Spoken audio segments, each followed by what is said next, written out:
गावी दाभोळखाडीची सफारी करण्यासाठी। आणि आजचा व्हिडिओ खूपच छान होणार आहे, कारण तुम्ही माझ्या मागे बघू शकता की किती छान अशी सिनरी आहे। सो आज स्पेशली आपण आलेलो आहोत भिले गावी, कारण आज आपल्याला दिवेकर सर पूर्ण दाभोळखाडीची सफारी करणार आहेत, ते पण बोटीमधून। आणि खास तर आज आपण बघणार आहोत मॅनग्रोव्स, ज्याला आपण मराठीमध्ये कांदळवन बोलतो। चला तर मग आपण सुरू करूया आजची सफर माऊली बोटने।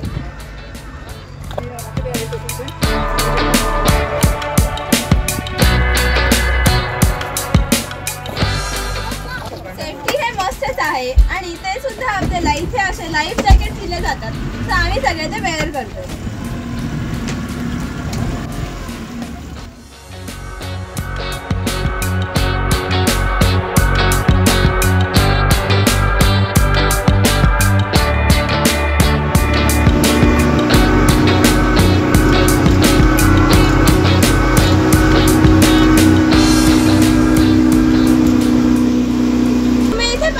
की माझ्या इथे दोन्ही साईडला मॅनग्रोव्स आहेत आणि इथे अशा नदीमध्ये असं खूप छान वाटतं इथे बसायला पण, आणि हे सिनरी पण खूप छान आहे।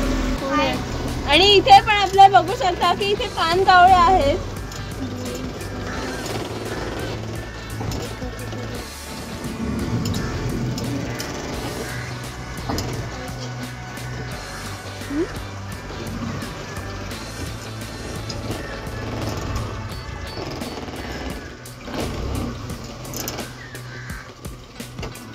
तर आता आपण या मॅनग्रोव्स बद्दल काकांकडून थोडी माहिती घेऊया। काका, तुमचं नाव कसं? माझं नाव महेश बाळकृष्ण दिवेकर, गेले भोईवाडी। आम्ही कांदळवन सफारी बोटी सुरू केलेली आहे। चिपळूणपासून एक 15 किलोमीटरवर भिले गाव आहे, तिथून वाशिष्ठी नदीमध्ये दाभोळखाडी सफारी ही बोट आमची सुरू केलेली आहे। म्हणजे बोटीचं टायमिंग कसं आहे, म्हणजे सकाळपासून वगैरे? बोटीचं टायमिंग हे भरती आणि बोटीच्या वेळेवर असतं।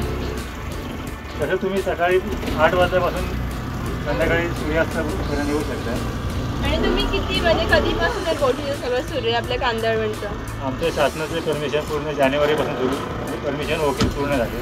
तर चिपळूणपासून इथे येण्यासाठी फक्त 14 किलोमीटर आहेत, म्हणजेच फक्त आणि फक्त अर्ध्या तासात आपल्याला हा असा खूप छान असा अनुभव भेटू शकतो।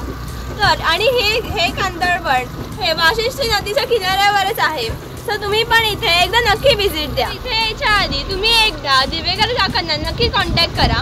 काका, तुमचा नंबर सांगा। माझा नंबर 85 54 83 64 73। आणि हा नंबर मी डिस्क्रिप्शन बॉक्समध्ये दिलेलाच आहे, तर तुम्ही पण इथे या आणि इथे असे वेगळे वेगळे अनुभव घ्या।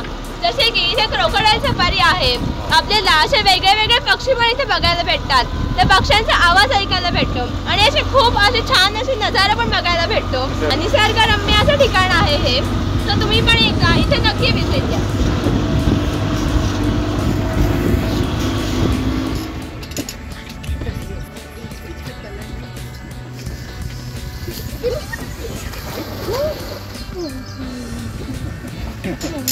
माझ्या दोन्ही बाजूला इथे कांदळवन आहे आणि मधून आमची बोट जात आहे।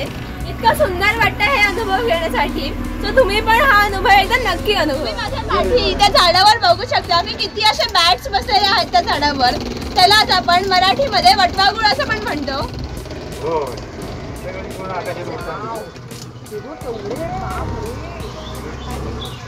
तुम्ही अगदी इथे बघू शकता की माझ्या इथे मागच्या झाडावर असे भरपूर असे वटवाघूळ आहेत आणि ते उलटे चालतात, तर ते खूप असं युनिक वाटतंय।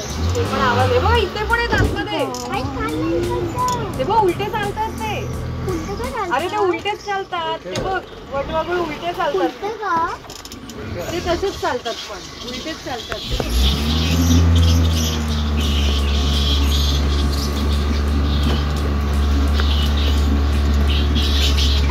आणि आज मी असे उलटे चालताना वटवाघूळ पहिल्यांदा एवढे जवळून पाहिलेले आहेत।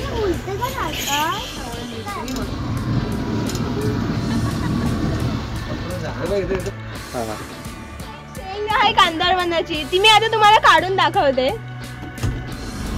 तुम्ही बघू शकता ही अशी एक कांदळवनाची शेंग आहे आणि त्याची इथून असं एक नवीन झाड तयार होतं कांदळवनचं, आणि ही जेव्हा खाली पडून मातीत रुजते, म्हणजे चिखलात रुजते ती शेंग, तेव्हा असं नवीन एक असं कांदळवनाचं झाड तयार होतं।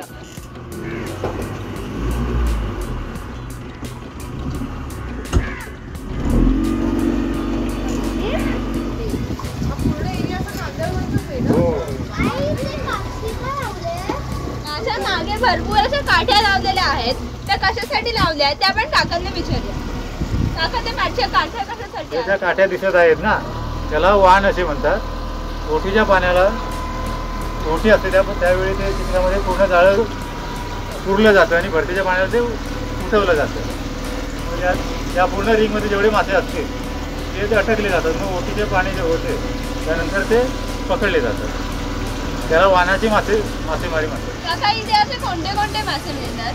मासे खेकडे, बोयरी, कालशिडू असे मान फेकले, तांबोशी, कोंबटा असे विविध प्रकारचे मासे मिळतात.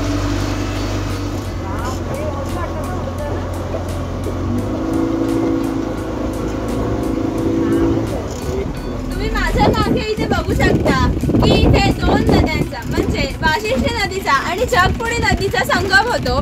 आणि इथे म्हणजे इकडून येणारी आपली वाशिष्ठी नदी आणि त्या साईडने जी येते ती आहे जगपुडी नदी.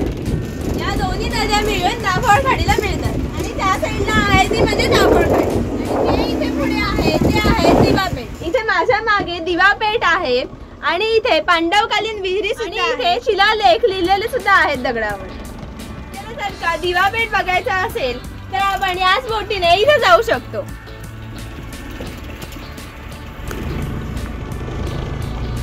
त्या इथून आपल्याला जाण्यासाठी एंट्री आहे.